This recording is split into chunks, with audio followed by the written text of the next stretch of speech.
Трансокеанскиот автопат – инженерско чудо што поврзува 44 острови.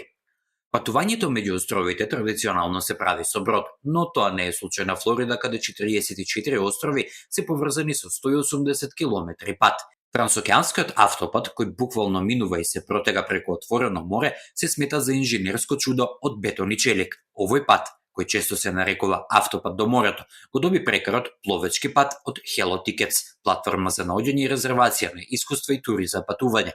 Платформата го вклучи овој автопат во своето рангирање за најубави патишта во Америка. Автопатот на морињата е популарна дестинација за посетителите, бидејќи овозможува да избегате од градот и да ги искусите карипските сини води што го опкружуваат копното. Во втората половина од 180 километарско возење се наоѓа мостот 7 мили, најубавиот дел од автопатот. Мостот бил еден од најдолгите во светот кога бил изграден во периодот меѓу 1909 до 1912 година. Денес тој ја задржува титулата најдолг мост на Флорида и е еден од најдолгите во Америка. Мостот е доволно широк за да можете да стоите и да уживате во глетката. Иако ако сакате целосно искуство, можете да возите или да пешачите преку оригиналниот мост, кој сега е посветен на пешаците и велосипедистите. Тоа е одлично место за гледање на зајди сонцето и врвен начин да го завршите вашето патување.